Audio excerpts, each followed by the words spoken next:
My mom handed my brother $15,000 at Christmas. For your business, she announced proudly. She'd never given me $1. When I pointed this out, Dad said, "You don't need help. You're doing fine." I smiled. "You're right. I am." Then I stopped contributing to the family emergency fund I'd been funding alone over 6 years. 3 months later, Dad's car broke down. He called. "Emergency fund?" I said. My mom lifted her glass and tapped it with a fork like she was hosting a corporate gala, not Christmas Eve in a 2-bedroom ranch. "Before dessert," she said, beaming, "your father and I have a little surprise." My younger brother, Mark, was halfway through his second plate of ham, talking about scaling his lawn care business. He always said scaling when he meant, I bought another gadget on a payment plan. Mom reached into her purse, pulled out a white envelope, and handed it straight to him. "For your business," she announced proudly, "so you can really get it off the ground." Mark laughed, already peeling it open. "Ma, what did you do?" He slid the check halfway out, and I saw the numbers before he did. $15,000. My fork stopped halfway to my mouth. "Whoa," Mark breathed. "Are you serious?" Dad clapped him on the shoulder. "You need a bit of help to get started. That's what family is for." I stared at the check, then at them. It just came out. "Mom, Dad, you've never given me $1." The room went quiet in that weird, heavy way. The TV in the living room was still playing some Christmas special. I could hear Ken's laughter. Mom blinked. "Well, you never need it." Dad cut in, frowning like I'd embarrassed them in front of their own tree. "You don't need help, Will. You're doing fine." I looked at him, at Mark, at the little red family emergency fund notebook sitting on the sideboard where Mom kept track of our contributions. 6 years of transfers, extra overtime, skipped weekends, saying no to vacations because we should put something in the emergency fund for your parents. I felt something click into place, like a ratchet tightening. I smiled. "Not big, just enough." "You're right," I said quietly. "I am doing fine." Mom relaxed, misreading it as me backing down. Dessert came out. Mark started talking about buying a new trailer and a pressure washer. But while everyone passed plates and argued about whether Die Hard was a Christmas movie, I already knew. That night was the last time a cent of my money would ever go into that family emergency fund. I'm William. I'm 35, a mechanic in Cleveland, Ohio. Single, no kids, small apartment, old Chevy pickup. For the last 6 years, I've been the unofficial, responsible one, and the only person actually funding my parents' so-called emergency safety net. And Christmas wasn't the first time I watched them use my responsibility like an ATM for everyone but me. It was just the first time I was fully done. Growing up, the rules in our house were simple.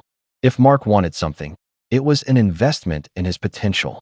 If I wanted something, it was money doesn't grow on trees. We're 3 years apart. I'm the older one. As a kid, I liked taking things apart just to see how they worked. My favorite place in the world was Mr. Johnson's auto shop down the street. I'd ride my bike there after school and watch him pull engines apart like Lego. At 16, I got my first job changing oil at that shop for $8 an hour. At 16, Mark got a used Honda Civic with a bow on it because kids need wheels these days. When football camp fees came up, Mom sat me down. "We just don't have it right now, honey. Maybe next year." When Mark wanted a new guitar and amp, Dad swiped his card and said, "We have to support his talents." Those little differences didn't feel huge at the time. They just added up. In high school, I paid for my own phone by working weekends.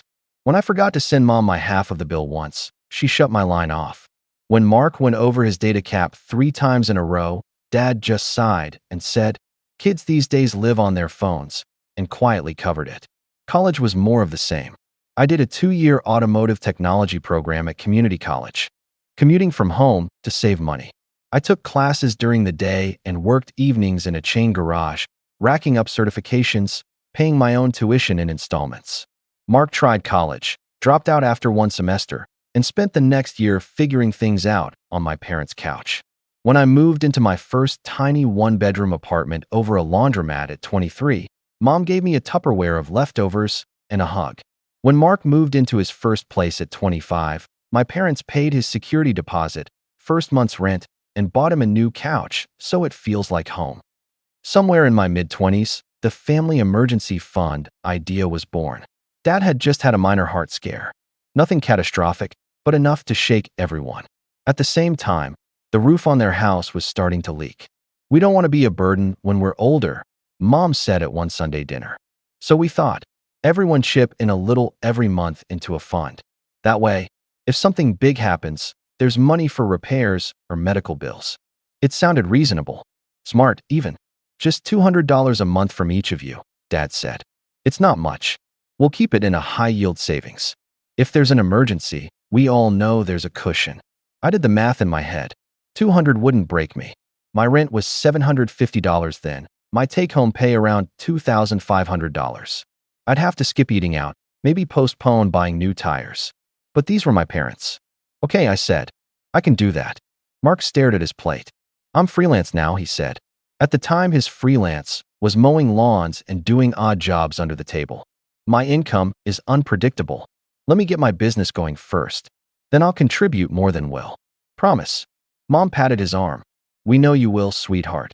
So the family emergency fund started with one person contributing. Me. It was casual at first. I'd Venmo Mom $200 on the first of each month with the note, "Emergency Fund," and she'd write it into a little red notebook she kept in a drawer. Over the next few years, my career moved forward. I got certified as an ASE Master Tech, started at a dealership, then eventually moved to a busy independent shop where the pay was better but the hours were longer. My paychecks grew, but so did the commitment. "Can you bump your contribution to $300? Dad asked after a pipe burst in their basement. We had to put the repairs on a credit card. "We'll pay it off with the fund." "Sure," I said. Then, just for a little while, "Could you do $400? Your grandmother's meds went up." Every time, there was a reason. And every time, I told myself it was just being a good son. Just helping.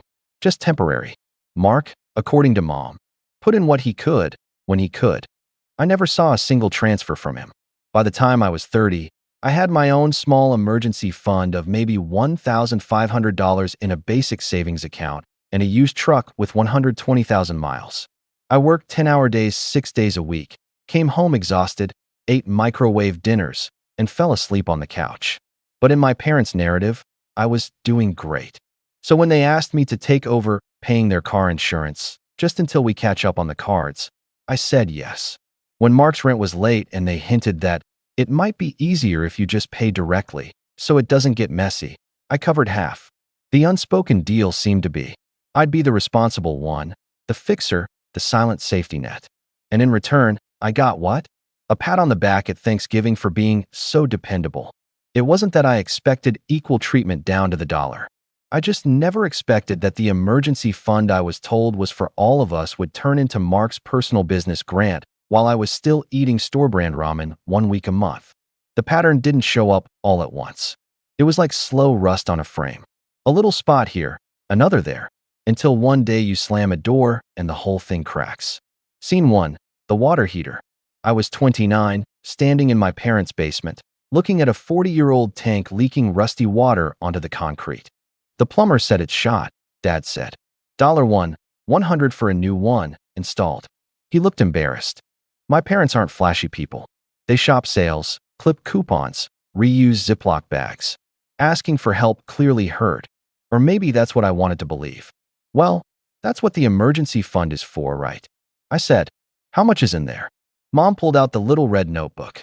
"After the roof and the credit card, there's about $3,200. "Okay," I said. "Use it. We were hoping you could, put in a little extra this month," Dad added. "So it doesn't drain it so much." "What are you paying now?" I asked. $300, Mom said. "You've been doing that for a while. Make it $500 this month," Dad said quickly. "If you can. Just this once. Just this once." I went home, opened my banking app, and upped my transfer to $500. I skipped replacing the bald rear tire on my truck. When my manager pointed it out during an inspection, I laughed it off and said, Yeah, I know." Scene 2, the business. At 32, I was finally in a place where I could breathe a little. I had a small 401k through work. My personal emergency fund was a more respectable $4,000. I'd even taken 3 days off to go camping. Mark, on the other hand, had discovered entrepreneurship. "Landscaping is seasonal," he told us one Sunday dinner, waving his fork like a TED Talk clicker. "I need to expand into snow removal and power washing." I found this amazing trailer setup. It's only $12,000. With the right gear, I could triple my income. That's wonderful, Mom said. He's always been so ambitious. We were thinking, Dad started, cutting his meat carefully. Since you're doing well, maybe you could loan him a bit to get started. Just a few thousand. From your own savings, not the emergency fund. We don't touch that. It's literally called the Family Emergency Fund, I said. If anyone's starting a business, that doesn't sound very emergency. Mark rolled his eyes. It's an investment. You could even be, like, a silent partner. I already work 60 hours a week, I said. I don't need a side business. And I need my own safety net. If I blow my transmission, I can't do my job. Silence. Mom finally tried a softer angle. Honey, you know your brother. He just needs a leg up. You always land on your feet. I didn't loan Mark money. 2 months later, I found out at a barbecue that my parents had found a way to help. We scraped together $5,000, Mom said proudly, watching Mark show off photos of his new trailer on his phone. Parents have to support their kids' dreams, right? I did the math without meaning to. My emergency fund transfers for the last year alone were $500 a month. $6,000 total. Out of curiosity, I asked, where did that $5,000 come from? Mom hesitated. Well, some from the savings, some from the emergency fund. But we'll pay it back. It's all in the family. My stomach dropped. So, the emergency fund. The one I've been funding. That's what you used. It's all of ours, Dad snapped. You don't own it. Don't be possessive. I shut up. I went home. I stared at my own bank balance, at my $4,000, and told myself it was fine. It's family. Scene 3, my own emergency. Last winter, during a snowstorm, I got rear-ended on the freeway. Nobody was hurt, but my truck's tailgate was crushed and the frame slightly bent. Insurance eventually covered most of it, but there was a $1,000 deductible and a 2-week waiting period. The same week, the shop was slow. Fewer hours, smaller paycheck. For the first time in years, I felt that old pit in my stomach. Numbers that didn't quite meet. I called my parents. Listen, I said, trying to keep my voice steady. I'm going to be a bit tight this month. Can I skip the emergency fund transfer? Just for 1 month. Or maybe even borrow from it and pay it back when tax refund hits. There was a pause. Dad sighed. Will, that fund is for real emergencies. I stared at my chipped kitchen counter. My truck is my job, I said. If I can't get to work. You should have planned better, he said. You know what they say, 6 months expenses saved, all that. We can't just raid the fund because you had a fender bender. The words raid the fund made my ears ring. I haven't missed a payment in 5 years, I said quietly. How much have I put in total? Mom rustled papers. Don't start nickel and diming. It's tacky. Roughly. I pressed. Around 40,000, she said finally. But again, that's not all yours. We've added when we could. I hung up feeling like someone had switched all the labels in my life when I wasn't looking. My emergencies weren't real. My money wasn't really mine once it crossed into their account. And then came Christmas. By that point, my contribution was $650 a month. I'd bumped it again just for a while when Dad's blood pressure meds changed and Mom's car needed new tires. 6 years, $650 a month on average, plus the lower years and the extra 500 months. I sat down one night and actually calculated it. Roughly $47,000. $47,000 of doing fine and helping out and being the good son.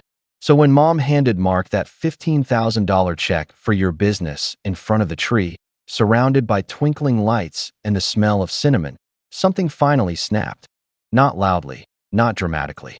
More like a final, clean break in a part that had been hairline cracked for years.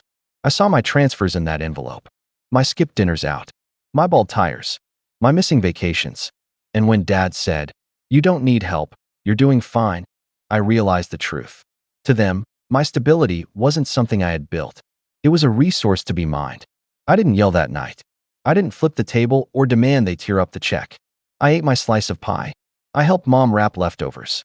I loaded my truck with the same plastic tub of Christmas decorations she made me take every year.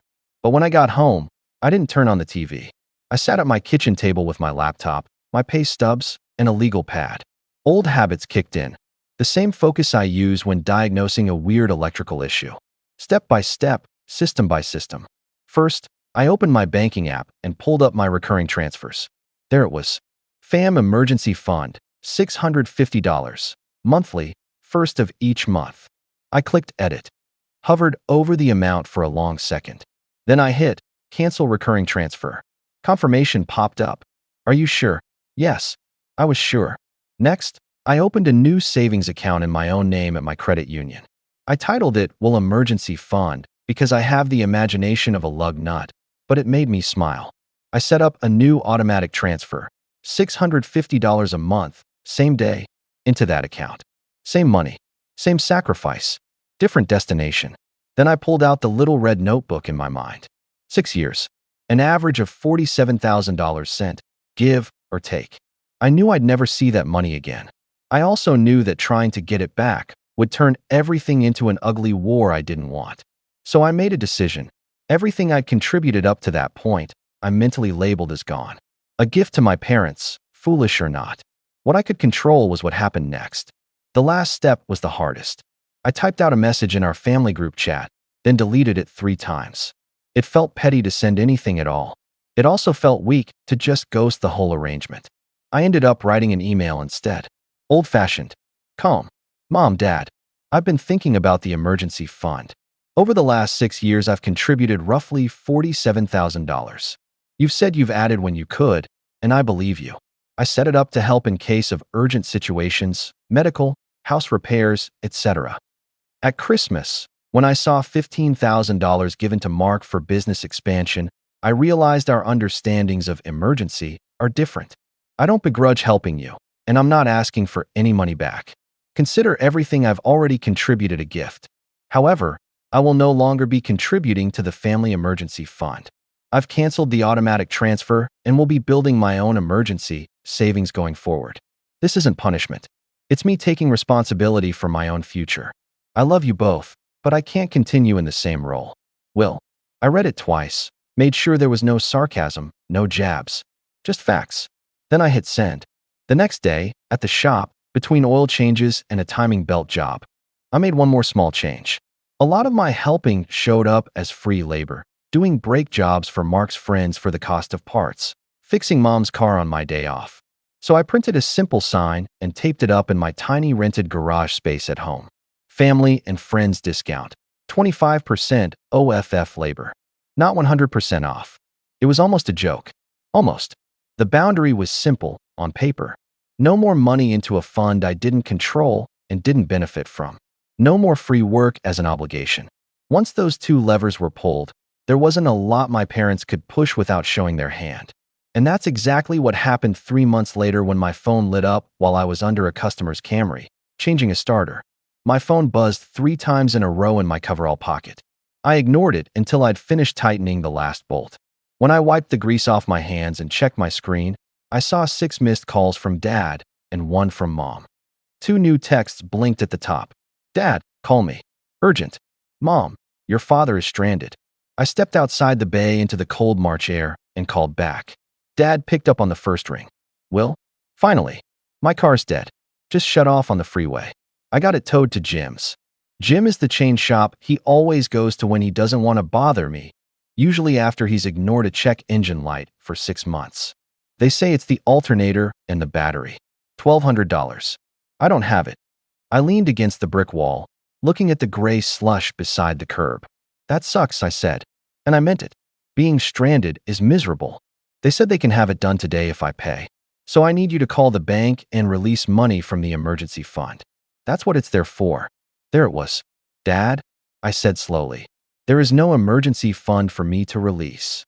He huffed. What are you talking about? You've been putting money in every month. I stopped in December, I said.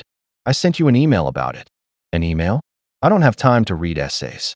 Why would you stop? This is exactly the kind of emergency. You told me. I cut in gently. That I don't need help. That I'm doing fine. Silence. And the person who did need help, I continued, got a $15,000 check for his business. From that same pool of money. That was different, he snapped. That was an opportunity. This is a crisis. Different words, I said. Same account. I could hear him breathing hard on the other end. So that's it, he said finally. You're just going to leave me stranded? No, I said. I'm at work right now. When I'm off at 6, I can swing by, look at the car with you. and see if there's a cheaper way to do it. I can also set you up with a payment plan with gyms or another shop, but I'm not paying it for you." He was quiet for a long time. "This is petty," he said at last. "After all we've done for you." My jaw tightened, but my voice stayed level. "I'm not being petty," I said. "I'm taking care of my own bills, just like you're going to have to take care of yours." He hung up without saying goodbye. Within minutes, the family group chat lit up. "Mom, your father is shaking well. He could have had another episode from this stress. How can you do this to him?" "Mark, dude, it's $1,200. You make that in a week. Just cover it and stop being dramatic." "Mom again, this is not the time to teach lessons. We are family." I stared at the bubbles popping up, then typed one message. "I'm at work paying my own bills. I offered my time and expertise. I'm not your emergency fund anymore." I meant what I wrote in December. Then I muted the chat for 8 hours and went back to the Camry. They ended up putting the repair on a credit card.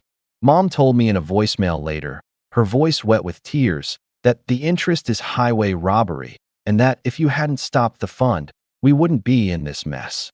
I didn't call back. A few weeks after that, Mark texted me privately. "So you're really done helping?"